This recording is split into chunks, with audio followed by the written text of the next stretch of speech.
And we move on now to the next session, which is moving now to the Avestan world. I have my old friend and colleague, Alberto Cantera from the Freie Universität Berlin, and also Miguel, Ángel, Andrés-Toledo from the University of Salamanca, who will be talking to us about these the Avestan Digital Archive. So over to you both. I don't know which one of you wants to speak first. I will speak first. Thank you very much to the organizers for inviting us to this talk. I will first introduce, sharing my screen, the Avestan Digital Archive, and Alberto will continue and build on with the Corpus Avesticum Berolinense. In this talk, we will say something about the visualization and search of Zoroastrian manuscripts with the examples of these two projects. First of all, many of you know, but for some of you who might not know, what is the Avesta, because we are talking about Avestan literature. The Avesta, the term Avesta, designates a conglomerate of texts of religious content composed in Avestan, which is the oldest Iranian language preserved and was spoken during the 2nd and 1st millennia BC, before the Common Era, in Iran and Central Asia. Those texts were first orally transmitted and composed, of course, and learned by heart at Zoroastrian priestly schools throughout many centuries, until they were eventually written down in manuscripts, the oldest of which, as you can see, dates from the 13th century of the Common Era. The Avestan literature is preserved in 3 different types of manuscripts: the so-called liturgical or Saade, pure, which comprise 2 types, Indian and Iranian, depending on the place where they were copied, and of course on the line of the transmission. You have also the so-called exegetical, also commonly known as Pahlavi manuscripts, and a mix of them, which is the so-called combined type, which actually, as we will see, is basically a liturgical manuscript with some Pahlavi translations. And you can see concrete examples of them, and we will see how they can be searched and visualized in a web platform, the Avestan Digital Archive, and of course the Corpus Avesticum Berolinense. Here, the liturgical manuscripts contain long or short liturgies in which various Avestan texts were combined and ritual instructions in Pahlavi, New Persian, Sanskrit, or Gujarati were added. Here you can just see the Avestan text. In other pages, you would see a combination, depending on the passage, of Avestan text and other ritual instructions and some other texts in other languages, as I mentioned. This is an example of an Iranian Bidevdat Saade manuscript, a concrete type of manuscripts written in Iran. The same type, but copied in India, is the example we find here. This is a manuscript preserved in Munich, and this is an Indian Bidevdat Saade. It's basically the same text, but belonging to a different line of the transmission. You can see, of course, some paleographical differences and some other details. After that, we check the exegetical or Pahlavi manuscripts. What are they exactly? They are collections deprived of ritual context, where each Avestan text was accompanied by its Pahlavi translation and commentaries. Sometimes exegetical manuscripts contain other translations into different languages, like New Persian, Sanskrit, or Gujarati, or a combination of all of them, depending on the manuscript. These commentaries and Pahlavi translations are usually called Zand. Here you can see an example of a Pahlavi Bidevdat manuscript.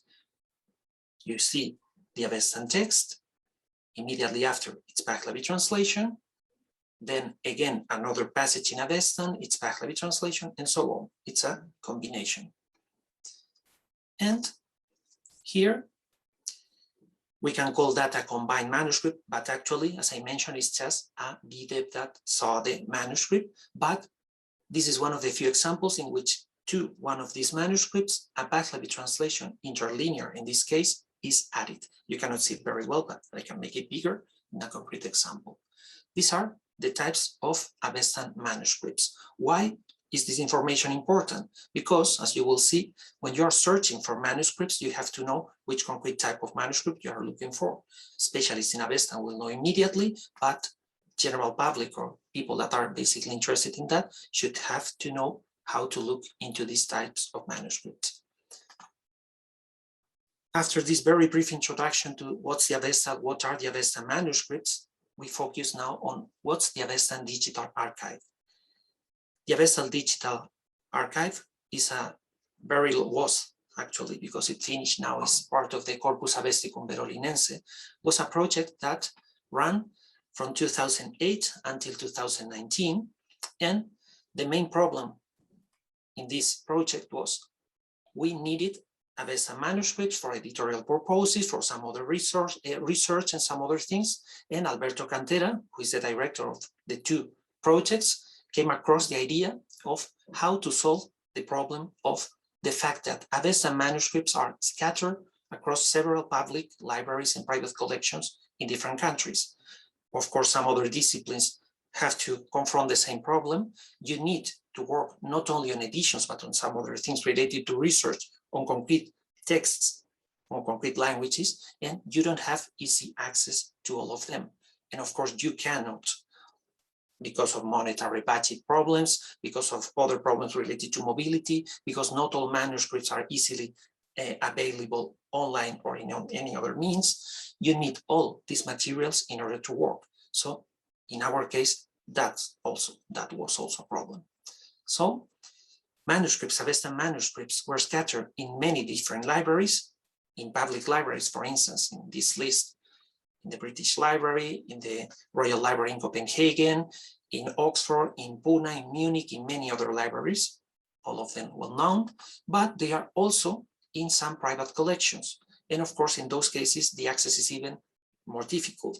Unless you have certain contacts, unless you know the right people, it's not always easy to get access to those manuscripts. Luckily, Alberto and some other colleagues had access to these collections, could digitize many of them or had digital copies of them and could incorporate them into this very big project. And of course, in later projects like the Corpus Avesticum Berolinense. What are the main aims of the digital archive, of the Avestan Digital Archive? First, our first aim at the very beginning was to find, to collect and to digitize all the Avestan manuscripts, as many as possible. Of course, in some cases that was not possible because of copyright problems, because not all collections allowed to have a digital copy or not even to digitize itself. We could digitize in some libraries the manuscripts, but it was not the case in some others. So there are certain problems in that case. But first, we need to find, collect, and digitize those manuscripts. Second, we need to provide users with indexed images of every page, and of course, to each passage, linked to each passage, and made them available online in open access, that's also important, in a searchable platform that combines different display modes for visualization and also includes paratextual information added through metadata. And finally, this is not just a collection of manuscripts online and that's it. It has research purposes, the most important of which was to review the written transmission of the Avestan texts. Now, after a very, very short introduction, let's check how the Avestan Digital Archive works on the website. Here you have, of course, the many different categories, but if you want to search for a concrete text, you can do in different ways. You have the search by passages, by library, or by type. If you use, for instance, the search by passages, let's say. Miguel, are you supposed to share your screen? You're just. Sorry, it is not shared. Yeah. Sorry. You have to share it. Yeah. Now, can you see it? Yes, but we see the digital. Yeah. Yeah. Sorry. I have to move this. No. Sorry. Here you see the website of the Avestan Digital Archive. And as I mentioned, you can click on the menu and see many other things related to the project. Of course, the team, information about the instructions, how to use it, abbreviations that are very important, the sigla also, in order to know which concrete manuscripts are you looking for, some other details, viewers, which is one of the most interesting things when you're looking for a manuscript for sure. You can search by passage, you can search by library, and you can search by type. It is quite user-friendly. You can just go here down and search by manuscripts, by passages, sorry, by library, or by type. Let's say, for instance, you want to check a passage. You click here, for instance, the Avestan, book 7, paragraph 1. And this is what you can see. A list of the manuscripts grouped according to their type. Here you will see the Iranian Saade, the Avestan Iranian Saade. So those manuscripts belonging to the Iranian tradition that are liturgical manuscripts, a list of all of the passages grouped according to their manuscripts. You have here, for instance, the very important manuscript 4000 in the Tehran University, and you can see also the indexation of all passages. Here, of course, because I'm sharing the screen, perhaps you can see very small, but you can make it much bigger. Now it's much better. If I put in this here, you will see also the indexation much easier. You see? Each page of the manuscript, and we are talking about several thousands of pages of many manuscripts, are indexed and are searchable. So that's one of the important things of this project. You can look for a lot of Avestan manuscripts of different types. You get basic information. You can, of course, rotate the image. You have here the commands. You can also get some other information, like for instance here, you click here and you would find things that, of course, had to be put on the metadata. You have the manuscript identifier, the institution where it is located, collection in case it is belonging to a particular collection, what's the number in Gellner's edition, the famous edition of the Avestan text, the original place where it was copied, date, some other details, and so on. The type of manuscript, the copies, details about the colophon, and some other details, like, for instance, which concrete work is written here. In this case, the Avestan. You have a list of abbreviations, and you can search for all these sigla there. You have also the book, the number of the page, if it is recto or verso in the manuscript, and other details. And of course, important, who indexed that, because you can see it's a collaborative project. Of course, many people contributed to it. Here, in this case, Alberto Cantera was the indexer of this manuscript. So you have a lot of data. If you want to check for another manuscript, let's say this beautiful manuscript in the Bombay University Library, the same. You click here and you would see it. Here, again, you can click on it and see it much bigger. You can search even closer if you want. So visualization works pretty well here, as you can see. You read all the passages perfectly. And there are, of course, some other things related to visualization. You can search there. You can, of course, go to the next page, to the previous page, and so on. There are several things you can use for the display of the images. Again, this is just an example. You can search many things, but in order not to make it longer, because of course Alberto has to develop and build on that and add many other informations related not only to the Avestan Digital Archive, but also to the much bigger project, Corpus Avesticum Berolinense. Please, Alberto, the floor is yours. Thank you very much. I leave this. Yeah, I'll try to share my screen. So let's see. Wait a minute, I have to find it, which one it is. So wait a minute, where I am here. Oh, let's see. This is, I think this one it is. So are you seeing my screen? Yes. Now? Okay, so as Miguel has said, also I'm going to talk about the Corpus Avesticum Berolinense, which is a continuation of the Avestan Digital Archive. When I moved from Salamanca to Berlin, I moved also the project with me, and I started to develop it further. And the first things we did is to improve the metadata.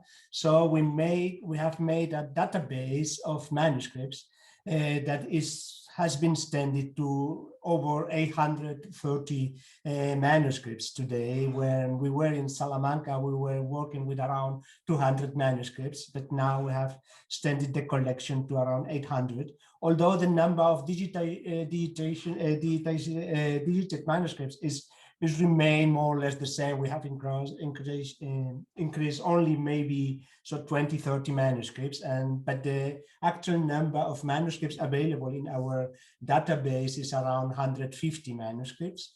So it makes a total of almost 100,000 pages. And well, the database contains now the information, and this database is also linked to others, so you can click on the manuscript that you find in the database according to different parameters, for example, scribe or text or whatever, and then it is linked to other.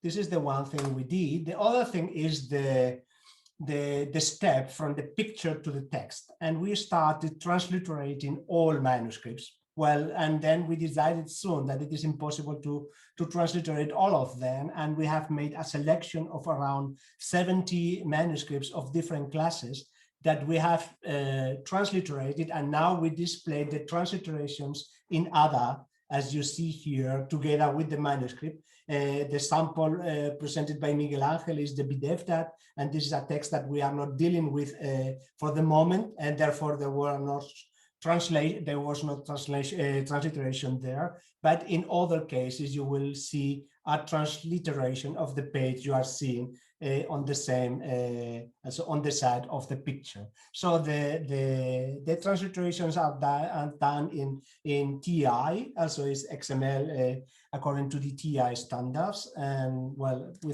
think that this is a bit annoying to prepare the manuscripts in this way, but we think that for several reasons is a good solution.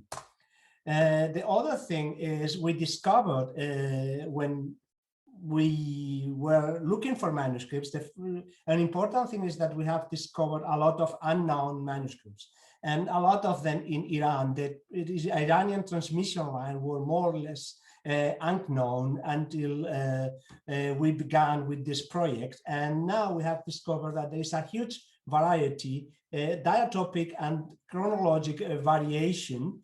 And one point, also there are different transmission lines with different texts and so on. And on the other sides, we have discovered that the liturgical tradition is much more important than the exegetical one. And the liturgical tradition has been completely ignored in previous editions. And then we move to the idea of make an edition that display the liturgical variation, so to create a dynamic edition. And the first thing we did was to make a chart of the variation in the manuscripts depending on the ritual performance. And that what you see here is just one of the liturgies, and in different colors represented the different parts that might vary according to the different ritual context. So, and we made a chart, and then we tried to find a way to display it in a dynamic edition. Our edition is, it doesn't display a text, but it generates a text each time according to the parameters decided by the single user. So you will like to have a yasna for example, then you select a yasna, then you can select for which for which god you would like to make this ceremony, at which time of the day, in the morning or in the evening or whatever, in which day of the year, of the month, and in which month of the year. And then you click on this ceremony, and the ceremony is generated. So, and for doing that, we have to find a solution for doing that. And what we have done is to divide the ceremony. Also, we have created an XML version of the static core of the ceremony, then XML blueprints of each ceremony, where it is indicated the parts that might vary.